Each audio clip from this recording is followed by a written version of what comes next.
What's going on, guys? Welcome to Everything Always. My name's Michael Roman. We're only 2 or 3 days away from Avengers Endgame, depending on what country you live in around the world, and that is the perfect time to do our full power level rankings, where we rank all of the heroes in the Avengers team from worst to first. Now, we're going to go ahead and set up all of the rules and start the full breakdown at the bottom, but first, if you could grab the subscribe button, we're giving away 2 PlayStation 4 Pros, as well as a whole slew of other Marvel-related stuff, including tickets to go see Avengers Endgame in IMAX both Wednesday and Friday of this week. All you have to do, hit the subscribe button, then hit the notification bell, leave a like and a comment on this video, and if you want, stick around to the end of the video. I'll get into all the giveaway stuff again there. So as I said, we're going to break down all of the heroes worst to first, but when you're doing a good solid ranking, the first thing you got to do is set up some rules and try not to break them. Now, it's a gift and a curse, no pun intended, to have as much source material as we do, and in fact, a lot of these heroes have fought each other, but you've got to go ahead and throw everything in Civil War out the window, as literally they were holding their punches, and that goes for most of the times that they fought each other. Also, a lot of the times that the Avengers squared off against each other were in the first and second Avengers. A lot of times passed, and power levels have changed since then. That being said, when we use battles between any of these heroes, we'll try to only stick to those battles which are most recent. You will also notice there are only 11 main Avengers on this list, and those are the 11 Avengers that are to highlight in this film. Of course, the absence of Vision, Spider-Man, Black Panther, Doctor Strange, and the such are not to say that those heroes won't make an appearance and even do battle at some point. However, going into the film, we're only ranking the team as we know it to be, and guys, it'll always be that way at the channel. Going into future Avengers, future X-Men, and Fantastic Four, how awesome is that to say, movies, we're only going to rank the team that's going to start the movie. And that being said, let's start at the bottom with Black Widow. Now, this isn't to say that Black Widow isn't extremely powerful, guys. She is. She's basically just a human on the Avengers. Compared to every other human on the earth, she's the baddest one. But even she says during the first Avengers movie, hey Cap, you might want to sit this one out. These guys are basically gods. She knows the limitations of her own power. Now, it's not all about combat. Even though she is a master assassin, she was also a double agent and a spy, and plays a lot of mind games. Remember, she even out-tricked the trickster Loki and got him to reveal his plan of trying to use the Hulk against the Avengers again in Avengers 1. But even Natasha Romanoff knows the limitations of her powers, and no matter what they are in combat and or mind skills, she's still just a human being with no enhancements or special armor, so that leaves her last on the list at number 11. Now at number 10, one step ahead of her, is Ronan for the same reasons. Hawkeye, depending on what you want to call him, is still just a human being with no enhancements or special suits of armor to speak of, except that one skill of being able to always hit the bullseye, and because he's able to do that, I give him the nudge over Natasha Romanoff for the mere reason he's more effective in different types of combat. Natasha and him both effective at close range, and while Black Widow may have great aim with the gun, certainly not as good as Barton's, and with his wide array of arrowheads and his ability to hit a target better at distance, he gets the nudge over Natasha. Now, as these movies are not without the ability to laugh at themselves, as they give Clint Barton the same sobering moment during Age of Ultron that Black Widow got in the first Avengers movie, when he tells Scarlet Witch, none of this makes sense. I have a bow and arrow.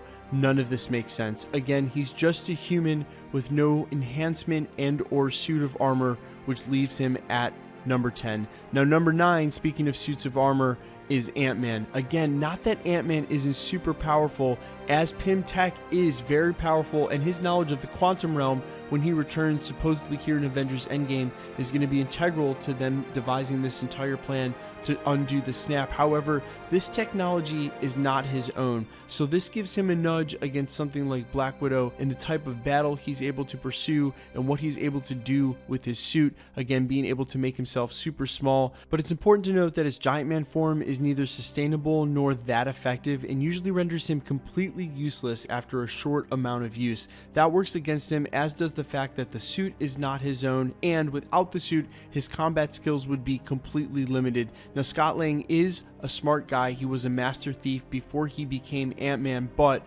again, just being a regular human without any enhancements and not the master and creator of his own technology, that leaves him at number 9 on the list. Now at number 8, we've got Nebula. Even though that feels weird to say, we've seen her fight side by side with the Guardians of the Galaxy, Tony and Spider-Man on Titan. We've also seen that she's probably going to help Tony get back to Earth, and well, we've seen her in a quantum realm suit. So guys, she's an Avenger. I'm going to give her a nudge over Ant-Man, Ronin, and Black Widow for the mere fact that her fighting skills would be unmatched. She is a child of Thanos alongside Corvus Glaive, Ebony Maw, and we've seen her go toe-to-toe with Gamora. I've got to give the intergalactic assassin the nudge over just the Earth-based assassin. Also a leg up, no pun intended, for being a cyborg. However, at number 8, I wouldn't say she's that much more powerful than the rest of the list, and given the top 11 rounded out, that's Black Widow, Ronin, Ant-Man, and Nebula, I think given the right circumstance or fight, any of these characters could win and or take each other out. However, moving up to the next spot at number 7 with Rhodey, aka War Machine, I think the power level definitely ramps here. Now, of course, I know that I just said that Nebula would have a leg up on regular humans with suits of armor because she has the cybernetic enhancements. However, this is premium Stark Tech technology. Now, he may not have the nanotech yet, and that's yet to be foreseen in Avengers Endgame, but it's undoubted that his suit has become bigger and bulkier and with more weapons, and now the rumor of this War Destroyer armor that we're going to get in Avengers Endgame is absolutely nuts, but there's no need to one-up what we've already seen, and that's in Infinity War. The payload he dropped on all of the Outriders was absolutely insane. If you've forgotten, he is absolutely armed to the teeth. So in a fight with Nebula or any of the people behind him on this list, you definitely got to give the advantage to War Machine. Now, at number 6, we've got Rocket Raccoon, and honestly, this was a close call, but with his cybernetic enhancements taking him to the next level without a suit of armor,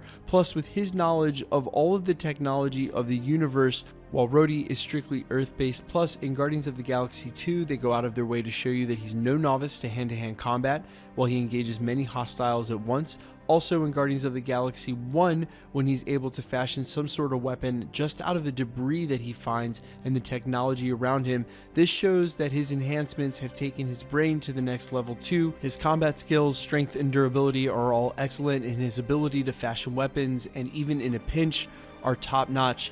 Even though he may be a little emotionally unstable and a bit of a thief, this is not a morality ranking, so he finds himself in number 6 on our list. Now moving to number 5, Steve Rogers, Captain America. As I just said, this is not a morality ranking or even a ranking of the heart. If it was either of those things, of course Cap would be all the way at the top.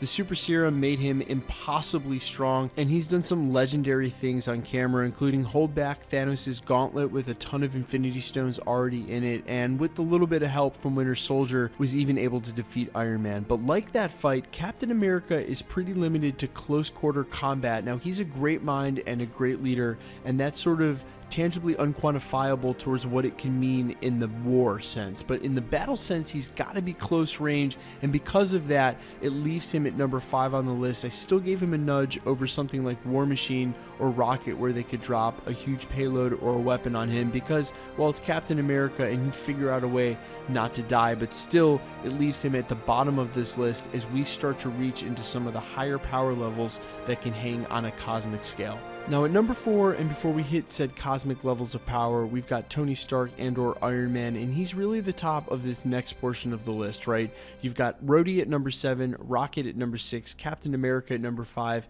and now Iron Man. Obviously, you guys don't need me to run down his intelligence. You guys have seen all the movies just like I have, and they've really set him up as the mastermind of the MCU, and undoubtedly the one who's going to lay the groundwork for this plan to defeat Thanos and undo the snap. That's the main reason Doctor Strange needed to trade the Time Stone, because of those 14,605 outcomes that they could possibly win one. Tony Stark had to go all the way and devise his best invention. Now, regardless of how he's going to find a way to undo the snap, we know we're definitely going to get to see this Mark 85. We don't know how long the time jump's going to be, but even if it's 10 or 15 years, that's still 25 years tops to go 85 marks, which is absolutely nuts, and we can't wait to see the culmination of this power level, but this easily sets him at the top. And going into the top 3 now, we're really starting to hit what are cosmic levels of power, and I don't think it's any coincidence that these are the most likely 3 characters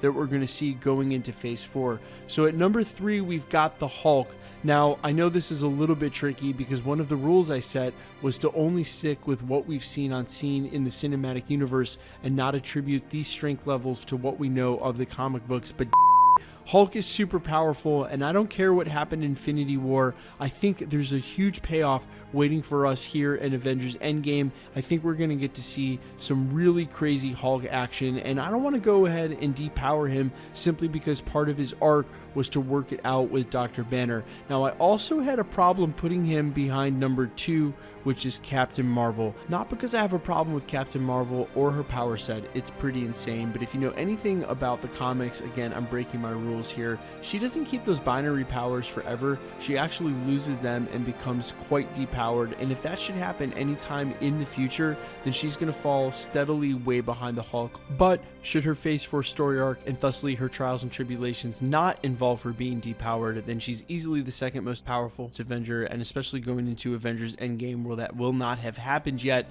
to be foreseen what will transpire. She has not been seen in the end of the movie at all, or what we perceive to be the end of the movie, just like our number 1 most powerful Avenger, Thor. Now, I do find it a bit ironic that scene in Thor Ragnarok where he keeps saying most powerful Avenger, and we found out that Tony actually programmed that for the Hulk, which is hilarious. But the truth is he's been coming into his own the whole time, regardless of the defeats that he's taken at the hands of Thanos twice, Hela being outsmarted by Loki. This is the part of his arc that is actually meant to replicate the comics and the actual story arc of Thor. That is, the more he loses, the more powerful he becomes. And because he has been losing literally the entire first 3 phases, we are now looking at one of the most powerful versions of any of the characters in MCU. I mean, his weapon alone is more powerful than probably the bottom 4 or 5 people on this list, and that's saying a lot. Again though, no need to rely on what may happen in Avengers Endgame. He's already earned this distinction. I said we would stick to most recent battles, and him squaring off against Gladiator Hulk, who was really feeling himself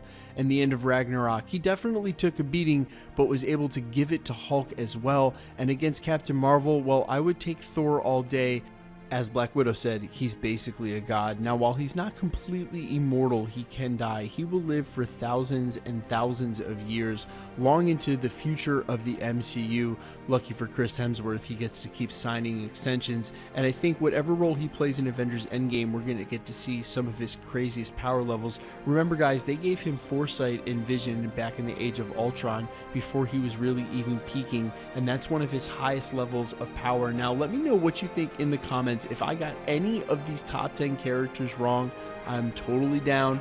Let me know. That's part of the power rankings. We're not always going to agree, but take to the comments. Let me know where you think I got something wrong, who should be where. I can't wait to read all the comments that say Hulk should be number 1. Guys, yeah, if in Avengers Endgame he lays it down, I'll be happy to update the power rankings and make the Hulk number 1. Now, quickly, let's get into the giveaway stuff before I let you go. All right, we're giving away 2 PlayStation 4 Pros, one at the 300 and one at the 400,000 subscriber mark. At the rate we're going to hit that 300,000 subscriber mark any day now, and even if we haven't, I will announce it on the day that Avengers Endgame comes out on Thursday. We're also giving away tickets to go see Avengers Endgame on Wednesday and Friday of this week. All you have to do, hit the subscribe button, then hit the notification bell, leave a like and a comment on this video, and the more videos you like and comment on, the better chance you have of winning the PlayStations and tickets or all the prizes going forward. My name's Michael Roman. This is Everything Always. Thanks for checking out the channel, guys, and stick around. We'll be posting again real soon.